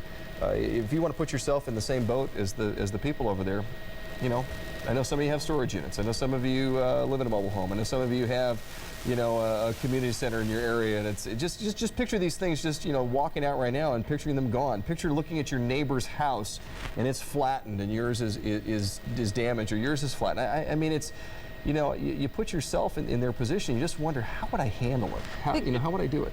One thing also, while flying up here in the direction we were, we found a lot of area which was flooded, and some of the animals, like the cows, were wading in hoof-deep water looking for some dry ground. You know, I was just going to say, you were showing us the water. You had a big wide shot of the area, and it really gives a big picture of how much water is a part of this community. And to think that a Category 4 monster storm was headed this way, you gotta figure people there who live with the water around them should heed the preparedness, should heed the evacuation instructions, should know the vulnerability of Charlotte County and the counties that sit there right on the Gulf. I mean, the water is so integral to that. Look at that community. And the storm brings with it not only a storm surge that could put those cows underwater, but could put big buildings halfway underwater. Hey Walt, quick question here. I want you to sort of take your reporter's hat off for a minute. You know, you captured all these pictures. Are you kind of numbed by it? Absolutely. I just can't believe it. I mean, it's shades of Hurricane Andrew all the way around. Trees just literally pulled out of the ground because of the forest. This was Hurricane Andrew when I was here then. And you know, it's interesting, and you're doing what we're doing, trying to describe this, and I just want you to understand that when you hit those moments of silence, you know, we're not looking at that as saying, well, gee, can't Walt figure out something to say. We just understand that you're just like we are, just saying, what more can you say other than just taking this and look at this? I mean, every place we look, it's not just, oh, that building is slightly damaged. Look at this. Look at that boat thrown up on the side of the seawall there. Yeah, the pictures tell the story. We will be bringing you more of these pictures from Walt McDonald in our cruise around South Florida, Central Florida, where Charley has impacted. We're also efforting to get more information about what is going on today. Things up here, I mean, no matter where you look, where we fly, there it is. Damage, destruction, and heartbreak. And as we look at this, let me just remind everyone, because I know that one of the questions people have is, where is the storm now? We've just gotten into our newsroom that Hurricane Charley has officially now come ashore again, this time in McClellanville, South Carolina, the coast of South Carolina.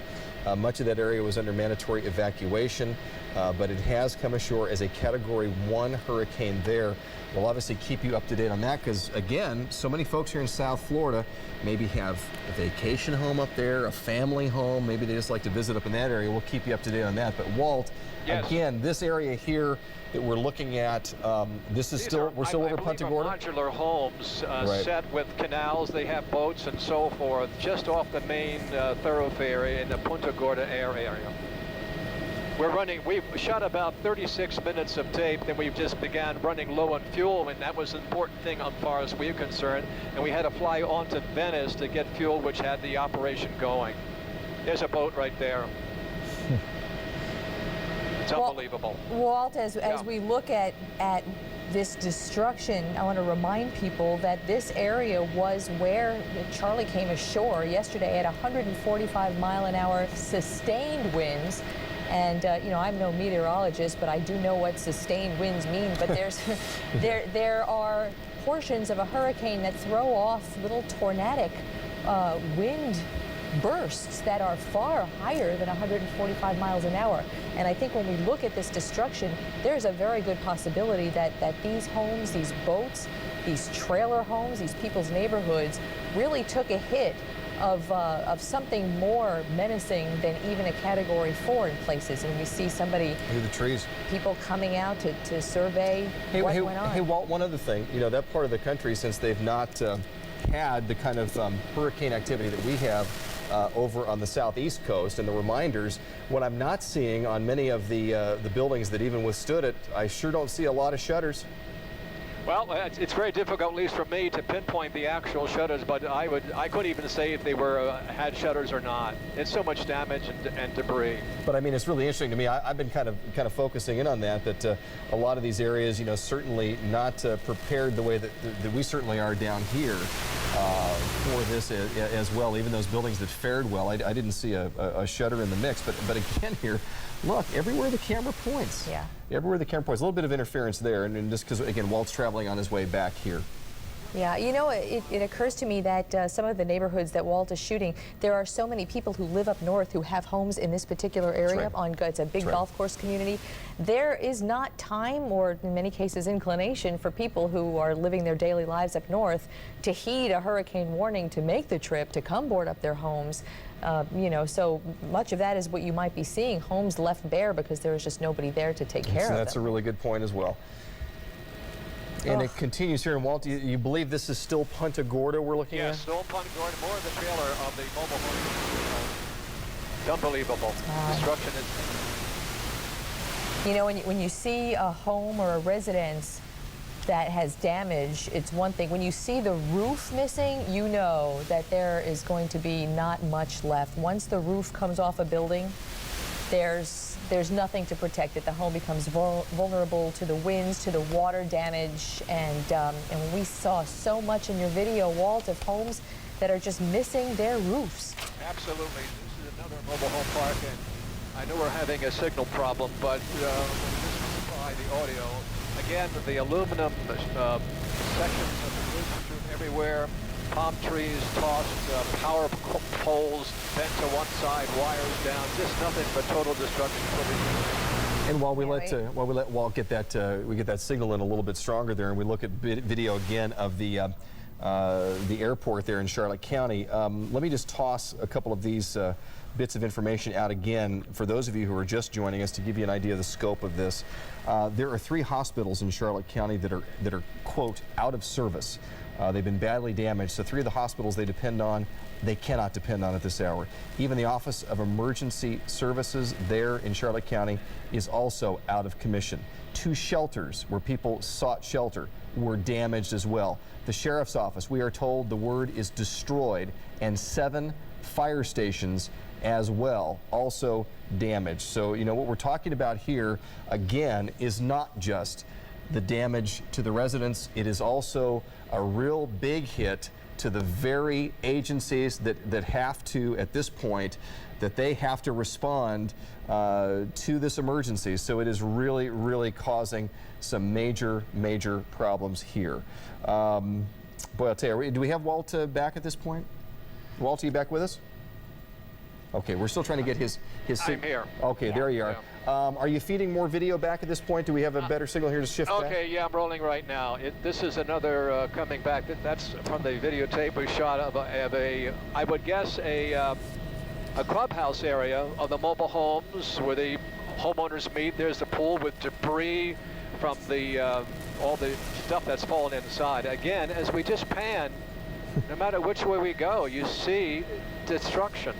You know, Walt, the governor took a tour of the area, much like you're doing right now, and we're waiting to hear from him and what to expect. He's at Charlotte County Emergency Operations Center, and he was doing exactly what you're doing just a little while ago. He was up in a helicopter, flying over, looking at the big picture of what he is up against. Right now, $1 billion is the damage estimate with a B, $1 billion for the entire state, because so much of the state took a hit from Charley. It was just, there's that word again, unmerciful. I have a feeling that's going to be conservative. I mean, I'm no expert, but just in looking at how these things have played out in the past, and Walt, I will tell you, I know you didn't see him, but if you could have seen the face of the governor, you could have put the tone of your voice on his face. I think he felt the same thing that you're feeling. I mean, you get depressed because of all they placed there over the years living here, and now just destroyed. Now, and not only what we're looking at for the moment that needs to be repaired, but think of the consequences long term here about people not being able to go to work, businesses not being able to open. The economic consequences of Charley probably haven't even begun to be tallied, and that's going to be a long-term issue for so many people to impact, you know, our area of the state may be impacted by it as well. I mean, this is just a serious, serious hit to everyone who lives in the state of Florida. In these pictures, this is a really hard hit mobile home area here, Walt. Again, Punta Gorda still. Yes. Boy, this one that you've come across here really took a horrible hit. They all have. Here's, well, I think, okay, I'm just trying to focus in on something else. Here's another clubhouse. An air conditioner is inside the pool if you look to the left of the picture. Yeah, I think I just did see that right there. And blown off the roof. You know, an air conditioner, ever tried to lift one? You know, That's right. I mean, you get a good indication about how strong these winds are. And as we you're are doing, just about out of videotape right now, so I'm going to go. In fact, we are out of videotape. If you want to go back to you guys, it's well, this is the debris I shot before we were heading into Venice Airport to get fuel. You can see from the mobile homes on the right side across the canal onto the ground there. Well, Walt, a terrific job in a difficult situation, because you have certainly painted the picture for all of us as to what the southwestern part of our state is dealing with as this Saturday has dawned here, as this new day is underway. Boy, where do you begin to start counting the damage? Where do you begin to start getting an idea of what these people are going to be up against? And boy, how many people are asking that exact question right now as they look at their home and their little corner of the world. And Walt, since you said you were out of video at this point, is this the end of the tape right now? Yeah, I believe this is coming to the end of the tape. I shot about there it is. Yeah. Okay. Well, I don't know if their material that they've paid for is damaged. I can't get to my back warehouse. I just don't know what I'm going to do. This is just, it's way beyond anything I just couldn't comprehend it when I pulled up. It just didn't look like my store, you know? It's like 18 years of building this business. It's just gone. But we're building a new store, and I don't know what that one looks like yet. I haven't been down there. Anyway, I don't know what else to say other than... What are you going to do now? I mean, just clean up, try to... I'm going to try and take care of my customers. I'm trying to get my computers for my files. There was one room dry, and that's where most of the important stuff was for my customers. Did you try to prepare for the storm at all? God. Yeah, we taped up our windows and sandbagged the back and put the computers up on the desks, which is the only reason that I think 2 out of 4 aren't ruined. So what is your name? We're getting those. Marjorie Benson. Benson, and it's Mohawk? Well, my floor is Friendly Floors, but I'm a Mohawk Color Center dealer. Floors. And you were in business for 18 years. Yeah. And where did you ride out the storm? I live in Harbor Heights on the water. So I sat in a bathroom with the glass blowing in, and my dog's under a big comforter with me. At least you're safe. Yes, thank God for that. And my husband's a paramedic, and he talked to him last night. He's safe, so just hoping he's still safe, because I don't know when he's coming home. How would you describe this? Probably a little bit shy of Andrew. I mean, not nowhere near as intense as Andrew was, but that's all I can really say. I'll never go through this again, quite frankly. Everybody said it's going to hit Tampa, so we just kind of figured, well, let's hunker down and see what's going to happen. Then in the last few hours, it started to turn. And we just kind of hid in the closet, my wife and my son, and kind of barricaded. The house shook. I'm no rental, but still, I lost everything. I have no homeowners. I just wasn't prepared for it. I'll never go through this again. You're planning on moving? Well, I'm going to stay in South Florida, Okay. you know. But I think this is a good wake-up. He said, I just wasn't prepared for it. What we're looking at right here is search and rescue video. These are people literally going door to door to find out if anyone who did not heed an evacuation order is in there, unable to answer for whatever reason. Let's go live to Judy Chavez, who is in Punta Gorda. And Judy, we just, again, shared with everyone for the first time the video of Marjorie Benson. The couple things that really stuck out in my head that she said is that as she looked at all that damage, that's a business that she's been building up for 18 years. That's just heartbreaking. Heartbreaking and sad, yes, Mark. I mean, that video that you saw was from port Port Charley rather, which is just a little bit in that direction, north, south. I don't even know where we are right now. It's kind of crazy. Judy, but watching soap operas too much. I'll tell you, with very little sleep, it's very hard to tell what direction you're in. But it was sad talking to her, and I think, like for most people, her words speak a million emotions, sadness, shock. There's just a lot of beginning pieces that need to be picked up here, and as I have said to you a couple times, I mean, you can't even comprehend this storm would have done so much damage like that and leave behind its wrath of destruction. So Judy, yes, Marjorie Benson. I'm sorry, I didn't mean to interrupt you. I want to get your impressions. Did you get the sense that the people you're talking to who were gracious enough to stop what they're doing and talk with us, did you get the sense they just don't even feel it yet, that they're just numb because of the enormity of what they face? Numbness, yeah. I think like when Hurricane Andrew struck in South Florida, people like ourselves were just in shock and numb that a storm like that could take down entire towns and homes and neighborhoods, and that's what's going on here. You know, again, her place was completely destroyed, but next door the structure seemed to continue to stand up. So that's it. You know, the winds, some of it took down other places. The winds then left some places standing. I mean, so she is now having to rebuild. The other people I talked to, I don't know if you saw that racetrack gas station, but that gas station had the wooden plywood panels on the windows, and the structure was standing, but the gas station itself, the rooftop of where the gas pumps were, that was just ripped up like pieces of aluminum, you know, and just toppled over and thrown to the ground. Hey, Judy, just want to mention here, you talked about other things that you've shot. We do have more of your video. Why don't we go to that right now, and we'll see more of what you shot as you went into some of these areas. Not too long ago, he came back. Well, he came over earlier this morning before I got back. I mean, obviously, this is your home, and it's been destroyed. Yes. Your feelings. Yes. You know, we figured there would be some flooding in here because we'd seen flooding in here before. This is a low-lying area, but we weren't expecting the winds. I don't think nobody was. Did you believe the storm would do this? Well, yeah, I have seen storms that did. Yeah, but we didn't realize it was We've never been in them, but you didn't realize Charley was going to do this? no, not this bad. I thought, you know, I figured he would get bad, but not this bad. You know, I mean, this is bad, but look at these around here. It must have just came down. Come down there.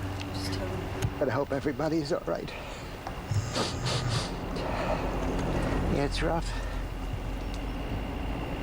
Well, Judy, there was the couple and then that elderly gentleman that you interviewed at that trailer park.